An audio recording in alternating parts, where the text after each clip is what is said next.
Bagaimana menurut Bang El? Nah, itu kalau dalam ajaran agama sebenarnya itu ada, di mana sebenarnya agama itu mengajarkan spiritual, cuman belum tentu orang yang beragama sudah masuk ke perjalanan spiritual, sekalipun semua manusia adalah makhluk spiritual, makhluk cahaya, makhluk spirit, makhluk roh. Saya juga belum lama menyadari atau mengetahui itu setelah banyak bergaul dengan Bro Riko, penggunaan otak kiri, otak kanan. Waktu menggunakan otak kiri, ternyata kita menggunakan logika apa yang kita tahu. Saat kita menggunakan otak kanan, disitulah kita pasrah, lalu disitulah muncul intuisi. Ya, intuisi, saat itu kita gunakan, intuisi itu muncul. Setelah muncul intuisi, butuh logik, butuh otak bekerja. Karena otak inilah yang mengatur otot kita bekerja. Contoh misalkan pagi kita sadar napas. Lalu muncul insight, intuisi atau ide di pikiran saya. Kalau hanya sebatas itu nggak ada artinya. Itu akan disebut nanti halu atau sekedar impian, sekedar angan-angan. Jadi butuh aksi nyata. Di situ dibutuhkan pemikiran. Contoh, bagaimana saya mau membuat video? Muncul kan, waktu sadar napas itu muncul ide membuat video begini. Contohnya sadar napas 7 cakra. Tapi kalau saya nggak melakukannya, saya nggak akan bisa mewujudkan panduan itu. Kira-kira begitu. Nah, disitulah perpaduan, ya, perpaduan antara otak kiri dan otak kanan kita. Kita butuh melatih kemampuan otak kanan kita, mengaktifkan, lebih sering mengaktifkan otak kanan kita, lalu di saat yang ya ada jeda, itu kita menggunakan otak kiri. Kalau Hmm. hanya otak kanan, jadinya kita hanya akan banyak menghayal, bahkan dibilang halusinasi. Kalau hanya menggunakan otak kiri, kita tidak akan mendengar bisikan, kalau dalam agama dibilang bisikan ruh, bisikan Tuhan, karena kita hanya akan menggunakan otak kiri. Logika-logika kita, padahal yang kita ketahui mungkin hanya 1 meter dari badan kita. Kita nggak punya banyak pengalaman. Kita malas baca buku. Lalu kita mengandalkan logika kita, ya mentok, kebentur tembok.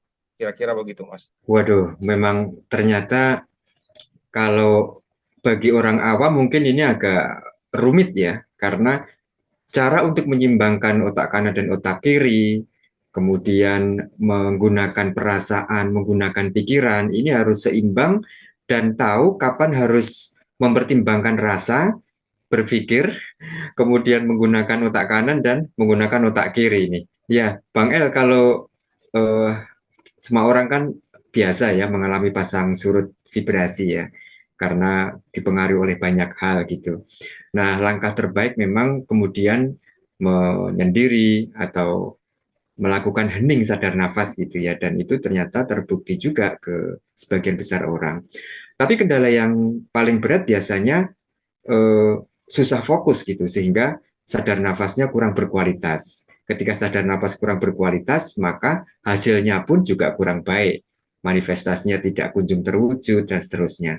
Nah, barangkali Bang El bisa memberikan tips bagaimana kita bisa melakukan sadar nafas itu berkualitas, Bang. Hanya ada satu hal, sadar napas itu nggak berkualitas kalau nggak dilakukan. Kalau dilakukan itu proses, ya, proses sama seperti saya misalnya perut saya yang udah lumayan membengkak ini mau saya ratakan kembali. Prosesnya ada selama, saya butuh waktu selama 3 tahun, sorry, 3 bulan misalkan. Lah kan nggak mungkin hanya baru sekali 1 jam saya lakukan, saya udah berharap perut saya rata. Itu bisa pakai pisau, Mas. Tapi kalau mau dia alami, itu kan perlu proses, toh. Misalnya saya harus sit up, harus push up, harus apalagi tuh jenis-jenisnya itu selama 2 jam per hari, misalnya. Begitu saya bolong sehari, maka saya perlu menambah jadi 3 bulan 1 hari. Berarti jadi 91 hari. Kira-kira begitu. Nah, kalau banyak bolong, berarti hasilnya pun nggak maksimal. Contohnya yang harusnya 90 hari, jadi saya buat 190 hari. Pastinya hasilnya itu berkurang. Ini logika sederhana toh. Nah, sadar napas juga begitu. Saya sudah uji dari ribuan member itu, kalau dia masih mengeluh, lalu saya tanya, sudah berapa jam? Sudah rutin. Kalau dia benar-benar rutin melakukannya, itu cepat prosesnya. Nah, letaknya di mana? Itu menurut saya ada di pineal gland. Itulah sajian di RSN itu menurut saya sudah komplit ya. Ada sadar napas biasa, ada sadar napas keberlimpahan, lalu ada sadar napas 7 cakra yang kita adakan 2 kali seminggu. Lalu di saat jadwal itu saya booster energi. Sekalipun dia malas melakukannya di luar jadwal, kalau dia rutin ikut di 3 jadwal itu, pasti ada efek atau manfaat. Tapi kalau hanya masuk seperti yang berulang kali saya bilang, sekalipun misalkan Pak Arief masuk dengan uang 400 juta, berarti udah berapa kali VIP itu. Tetapi nggak melakukan apa-apa. Ya nggak apa-apa, syukur Alhamdulillah saya dapat uang 400 juta, tetapi Pak Arief nggak dapat apa-apa. Jadi perlu dilakukan. Dilakukan proses ya, namanya manusia ya dari kecil mungkin udah sering marah-marah, udah sering berpikiran negatif, lalu masuk ke RSN hanya berharap seminggu atau sebulan langsung beres masalahnya, kan nggak simsalabim. Kita Iya, kan alami menjalaninya, dijalani prosesnya, dilakukan panduan-panduannya, hasilnya pasti. iya, iya, betul juga ya Bang ya. Seorang Ronaldo pun juga tidak tiba-tiba menjadi seorang pesepak bola berkaliber internasional ya, pasti melalui berlatih, kemudian juga otot-ototnya tidak terbentuk secara cepat gitu ya. Apalagi, nah ini mental block atau mungkin juga masa lalu dari setiap orang juga berbeda-beda. Nah, saya ingin tanya ke Mas Riko nih untuk mendapatkan perspektif lain dari Mas Riko. Ya, Mas Riko kalau eh, biasa kan ya di grup para member sering menanyakan kenapa saya belum merasakan sensasi, saya belum merasakan hasilnya. Yang tadi kata Bang El, ya perlu ditanya dulu sudah berapa jam sehari melakukan sadar napas gitu. Nah, menurut Mas Riko, faktor-faktor apa Mas yang membedakan sehingga seseorang itu memang bisa berbeda proses dan hasilnya, Mas? Saya jawab itu ada beberapa poin. Poin pertama, seseorang itu belum terbiasa men-setting gelombang otaknya, frekuensi gelombang otak. Itu yang sangat-sangat dasarnya sekali gitu. Jadi dia itu belum bisa merasakan, oh seperti ini loh kepekaan. Karena ketika seseorang itu sudah bisa bermain men-setting gelombang otaknya ketika dia kondisi beta saat ini, ketika dia kondisi alfa, theta, itu otomatis panca indera itu jauh lebih peka. Kedua, kedua itu yang sangat menjadi masalah yaitu karatasenya seseorang gitu, mental block. Nah, disitulah diperlukannya lebih giat lagi. Jadi gini kasarnya kalau umpamanya analogi ya, mohon maaf ini agak kasar. Eh, Sebuah logam ataupun besi yang ini hanya bercak-bercak dikit karatannya gitu. Nah, yang ini tuh numpuk banyak banget. Nah, si sadar napas itu, teknik sadar napas, ibaratnya itu sebagai hamplasnya. Kira-kira mana Pak yang lebih cepat mengkilap? Kan otomatis hanya yang bercak gitu.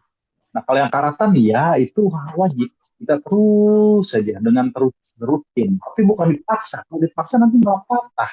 Disitulah permainan antara otak kanan otak kiri. Kita hanya melakukan, tapi kita no hope gitu. Dalam artian panci terjadinya kapan? Enggak usah ditanya yang terjadinya kapan, tapi fokus di seperti yang tadi Bang El utarakan. Action itu bukan yang terbaik, tapi diri kita, di tim terutama pribadi masing-masing melakukan yang terbaik, terus upgrade, terus upgrade. Iya, oke, terima kasih Mas Riko.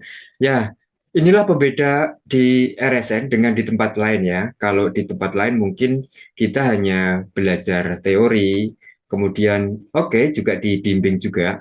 Tetapi kalau di RSN sekaligus mendapatkan booster energi, yang ini akan sangat membantu bagi keluarga RSN untuk bisa membangkitkan energinya dan kemudian bangkit dari masalah yang mereka hadapi, baik itu kesehatan, pencerahan jiwa, maupun masalah kerezekian atau keberlimpahan.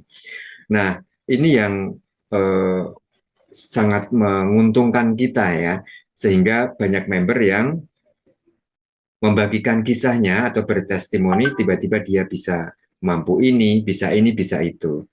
Nah, tetapi juga ada member yang lain yang kadang-kadang terlalu berharap atau hanya mengharapkan dari booster itu, padahal kerak-kerak mental block, kemudian kerak-kerak spiritualnya kalau bisa dibilang, itu sangat tebal dan masing-masing berbeda gitu yang mestinya memang harus diselesaikan oleh dirinya sendiri. Oke, nah dengan apa yang tadi sudah disampaikan oleh Bang El, oleh Mas Riko, dan juga pengalaman Pak Arief, tentu pemirsa bisa menyimpulkan apa yang harus dilakukan sehingga Anda yang barangkali saat ini tengah mengalami berbagai masalah, dan sedang berjuang untuk mencari kesembuhan fisik, kemudian juga pencerahan jiwa maupun sedang berjuang untuk memperoleh rezeki yang lebih baik, Anda sudah memahami apa yang harus dilakukan, tekun melakukan sadar nafas, kemudian kembali ke dalam diri, melihat apa yang terjadi di dalam dan apa yang mestinya dibersihkan, sehingga menyadari proses apa yang mestinya dijalani. Ya, bagi Anda yang memiliki pengalaman-pengalaman spiritual yang berkaitan dengan energi, vibrasi, dan frekuensi, silakan Anda bisa berbagi melalui komentar yang bisa Anda tuliskan di kolom komentar video YouTube ini. Baik, saya ingin kembali ke Pak Arief nih.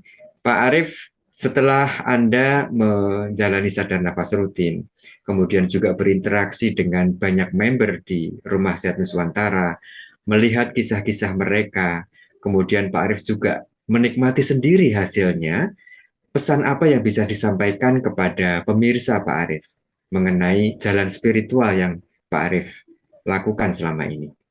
Silakan, Pak. Setiap orang itu akan menemukan jalan spiritualnya masing-masing dengan dipandu oleh semesta. Ya, jadi akhirnya nanti akan sampai ketemu mana yang perasa paling cocok atau paling serap dengan kebutuhan masing-masing pribadi. Sampai saat ini, saya itu termasuk serap dengan pola-pola yang dilakukan atau kita jalani bersama di RSN. Jadi itu ternyata juga sangat membantu buat saya dalam apa ya istilahnya untuk perkembangan kehidupan pribadi maupun rohani saya. Paling enggak pesan saya itu kalau Anda sudah menemukan RSN itu adalah salah satu yang bagus seperti tadi. Belum tentu yang terbaik, tapi itu sudah bagus. Pesan saya cobalah jalanin dulu, ya kan? Nggak ada semuanya instan itu nggak ada, Hmm. ya. Kita Apakah Pak jalanin Arief, dulu. apakah Pak Arief juga mengalami proses semacam itu, Pak? Di awal-awal mungkin belum merasakan apa-apa, belum berdampak apapun gitu. Sama Pak, di awal-awal pun juga nggak ngerasain apa-apa. Ya namanya sensasi apa-apa juga ini. Cuman mungkin kebetulan karena saya punya perjalanan pernah belajar yang ini itu. Akhirnya saya nggak memakan waktu yang cukup lama untuk istilahnya kembali lagi. Kepekaan sensitivitas saya juga langsung istilahnya terbuka kembali. Jadi pada saat itu saya juga sudah bisa merasakan oh energi ini. Nah, ya itu aja. Nanti kalau orang walaupun tidak merasakan energi, tidak merasakan sensasi, nggak usah pusing, ya kan? Nggak usah khawatir, jalanin aja gitu loh. Hmm. Karena setiap orang itu akan mendapatkan waktu yang paling tepat buat dia, gitu Oke. aja. Ya, Hmm. yang penting apa? Yang penting kita rajin. Yang penting kita persisten, yang penting kita konsisten. Kita sudah, istilahnya kita sudah nyemplung ke dalam kolam ini, kita jalanin, ya kan? Kalau Anda mau pakai deadline, kalau tidak sesuai dengan ini, saya mau tinggal monggo. Tapi yang penting tolong dikoreksi lagi. Sudah benarkah caranya? Apakah Anda benar-benar sudah berserah? Apakah sadar nafasnya juga sudah rutin? Kemudian Hmm. self healingnya juga sudah rutin. Kalau memang sudah, udahlah pasrahkan aja karena pasti semesta akan memberikan yang terbaik sesuai dengan waktu yang paling tepat buat Anda. Itu aja, Pak. Oke. Iya, berarti setiap orang memiliki waktunya masing-masing ya Pak, yang tepat Betul, untuk dirinya ya. ya. Ya, oke, seperti yang dibilang Mas Riko tadi, layer-layernya itu sebanyak apa layer mental blocknya gitu ya. Nah, itu Tebal Pak yang apa perlu. korosi atau kerak yang harus dibersihkan gitu. Betul. Jadi itu yang paling gampang itu kita bayangin aja kalau mental block atau kondisi spiritual atau mental block seseorang itu kayak lapisan bawang, ya kan? Kalau mau lebih gampang lagi bawang bombay yang besar itu loh. Hmm. Untuk bisa sampai mencapai intinya, kita tuh harus mengupas, membuang berapa layer, berapa lapisan gitu loh. Jangan Hmm. kalau cuman baru satu dua sudah terbuang, aduh kok nggak capek, tidak tercapai tujuan saya lalu males. Nah, musuh utamanya itu males. Iya, Itu iya, aja, gitu iya. Pak.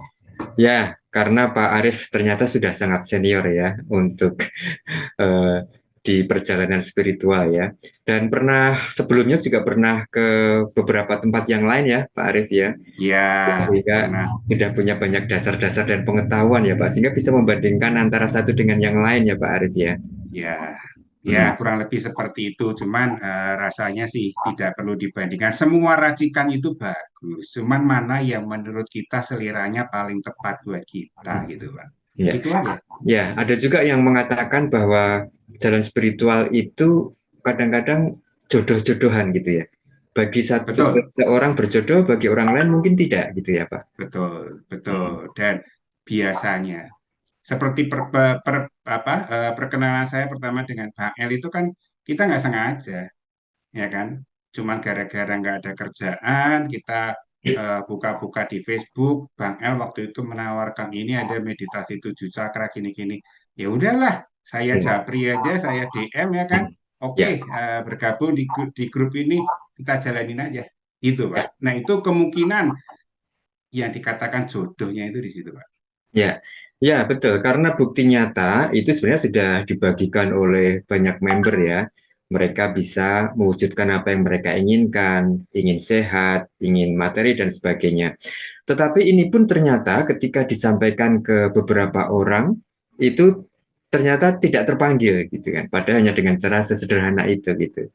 Ya, oke. Nanti ini mungkin apa ya, sistem semesta yang mengatur ya. Baik, saya ingin kembali ke Bang El. Ya, Bang El mohon pencerahannya. Em, Mengenai jalan spiritual bagi setiap orang ini ternyata juga tidak sama ya Bang ya. Dan apa yang diperlukan sebenarnya Bang untuk seseorang yang sedang ingin atau berjuang mengatasi masalah mereka dan kemudian mereka bisa menemukan jalan untuk bangkit gitu Bang. Apa yang bisa sarankan? Menurut saya sebenarnya jalannya itu sama, satu, ya. Jalannya itu satu, tapi jangan dianggap seperti Jalan Sudirman, Jalan Gatot Subroto. Harus dari Jalan Sudirman semua, ya macet, numpuk. Bukan itu. Jadi jalan satu yang saya maksud itu adalah terserah kita mau menyebutnya Tuhan, mau menyebutnya apa, perjalanan kita kan satu ke sana. Hmm. Perjalanan kita satu ke sana, kembali ke semesta. Dan sebenarnya yang saya pahami, kita tidak pernah terpisah dari semesta itu sendiri. Kita nggak pernah bisa jauh dari dia. Karena kita di dalam semesta itu sendiri. Kita mau lari kemana? Tapi logika-logika kita, ego kita yang pergi kemana-mana. Seolah-olah kita bisa pergi. Kenapa saya bilang jalannya satu? Jalannya satu hanya satu, yaitu apa? Masuk ke dalam. Pak Arief tadi sudah sampaikan, masuk ke dalam hening. Hening, suwung, kosong. Pada saat itulah kita menemukan jalan itu. Jadi kalau semua orang sudah melakukan itu, jalannya cuma satu. Seperti yang David Hawkins sampaikan, maka kesadaran itu akan naik step by step. Cinta, kebahagiaan, kedamaian, tercerahkan. Kalau orang-orang yang sudah tercerahkan berkumpul, ini tidak akan pernah terjadi perdebatan. Bayangkan kalau satu sekelompok manusia sudah sama-sama kita pinjam penelitian David Hawkins, sudah ada di level yang sama, setidaknya di level cinta kasih. Nah, prosesnya bisa berbeda. Contoh, saya harus sakit 20 tahun dulu. Bro Riko mungkin hanya 2 hari sakit udah nyadar, saya 20 tahun dulu baru tahu, oh ternyata ada yang perlu saya benahi. Itu menurut saya yang bisa berbeda-beda. Contoh, misalnya dia pebisnis, bisnisnya harus hancur dulu. Atau bisnisnya nggak hancur, kesehatannya ambruk dulu. Atau bisnis jalan lancar, kesehatan bagus, rumah tangga yang berantakan. Macam-macam, tapi jalannya hanya satu. Menurut saya ya, jalannya hanya satu. Disinilah saya mengamati, saya mengulik-ulik itu banyak ajaran. Tujuannya cuma satu, kesadaran. Terserah itu mau dikemas dalam agama, mau dikemas dalam ajaran spiritual atau apapun itu, jalannya satu, kesadaran. Oke, terima kasih Bang El. Ingin saya lengkapi ke Mas Riko nih. Kesadaran dan sistem semesta, Mas Riko. Ya, bagaimana menurut Mas Riko? Seperti yang Pak Arief, Hasan, dan Bang El utarakan tadi, kita ini di sini tuh berbicara tentang pengalaman pribadi masing-masing sebetulnya, kita empiris, bukan dari hasil teori dari comot-comot sini gitu, pasana sini yang udah kita lakukan. Ini loh yang udah kita lakukan dan kita fokus untuk yang di saat ini. Nah, untuk kesadaran semesta itu sendiri, sebetulnya memang kata Bang El tadi, itu memang tujuan itu satu, gitu, keesaan itu sendiri. Tapi kan banyak jalan menuju Roma. Nah, disitulah kita pintar-pintar memilihnya, harus mencari jalan yang mana. Jangan satu rombongan ke sini semua kayak gitu kan, yang macet nanti. Gitu Pak. Jadi ketika kembali lagi sih, seseorang ketika memang jalur energinya, kembali lagi jalur energinya udah bersih, sudah lancar, itu semesta tunggu Pak. Semesta mendukung dalam artian, loh kan logika, secerdas-cerdas apapun manusia, ketika sudah mengalami hal tersebut, yang masalahnya itu bukan hanya di pikirannya, tapi memang pada kenyataan itu besar sekali. Kita udah menemukan kliknya, momentumnya, loh kok hanya begini aja, selesai. Itulah yang seseorang itu banyak dikatakan itu sebuah keajaiban. Padahal bukan. Nah, kalau umpamanya kita meruntuk dengan cara kerja apa sih seperti itu cara kerja otak kanan. Karena ketika otak kiri itu di-off-kan sementara, otak kanan ataupun intuisi yang bekerja, disitulah akan terjadinya jalur shortcut. Karena kita selalu dari masa kecil, dari pendidikan keluarga, pendidikan formil gitu kan, itu dan lingkungan selalu di gojloknya gitu ya. Itu otak kiri terus, selalu otak kiri berpikir tuh ngejelim. Sedangkan otak kanan itu ya polanya tuh random, tapi shortcut. Nah, di situ yang patut dipahami. Ketika seseorang udah memahami dengan praktek sendiri, maka akan terbukalah kesadaran semesta itu sendiri. Yang efeknya itu bermanifestasi terhadap kehidupannya masing-masing. Itu Pak kira-kira. Iya, iya, iya, iya, iya. Oke, oke. Jadi ya kembali lagi kesimpulannya ya bahwa jawaban atas semua permasalahan-permasalahan diri kita itu ada di diri kita sendiri, ya. Dan memang betul yang disampaikan oleh Mas Riko bahwa selama ini kita yang proses kehidupan yang kita alami ini dominan menempa otak kiri, logika. Karena di sekolah juga mulai dari SD sampai sarjana bahkan kita dicetak menjadi generasi penghafal, kognitif ya, sehingga dominan di otak kiri yang ditempa terus dan bisa mengakibatkan tumpulnya otak kanan atau emosi, perasaan sehingga banyak orang yang pintar tapi tidak pandai mengendalikan emosinya, memanfaatkan intuisinya dan seterusnya. Kita kembali ke Pak Arief. Ya, Pak Arief, bagaimana kesan Anda setelah sekarang ini di usia yang sudah semakin senior, kemudian biasanya kalau usia yang sudah semakin senior ini yang dibutuhkan hanya satu ya Pak ya, ketenangan ya. Nah, Betul, Pak. menurut Pak Arief bagaimana Pak? Ya, jadi sebetulnya memang kita tuh sekarang itu yang paling enak itu kalau bisa menemukan ketenangan, ketenangan di dalam diri. Nah, itu sebetulnya bisa kita temukan dengan jalan sadar nafas atau meditasi. Karena pada saat kita melakukan sadar nafas, kita tuh berusaha mengerem atau bukan menghentikan ya, mengerem atau menjinakkan pikiran-pikiran liar yang ada di dalam otak kita. Bapak sadarin aja, pada saat Bapak berada di depan kamera begini, pikiran Anda tuh kemana-mana gitu loh. Dan itu bikin ruwet hidup aja, Pak.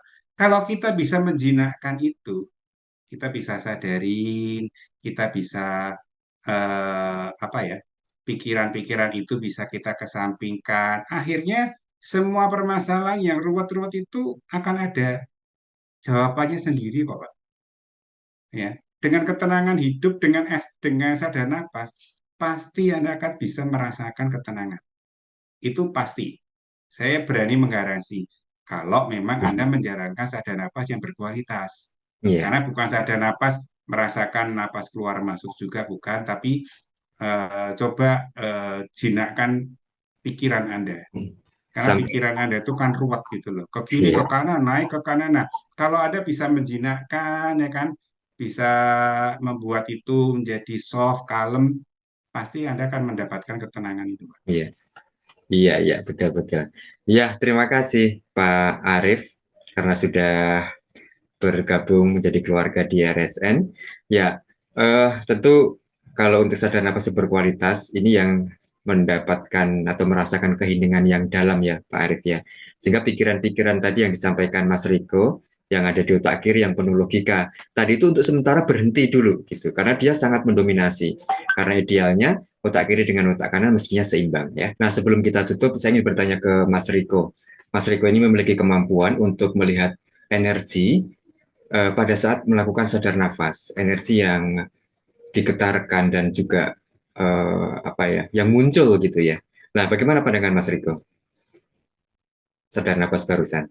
Itu walaupun lurus ya, garisnya lurus, tapi itu mandek, padat ke area pinggang ke bawah. Karena untuk yang bulan-bulan awal tahun ini memang itu bagus untuk manifestasi. Gitu.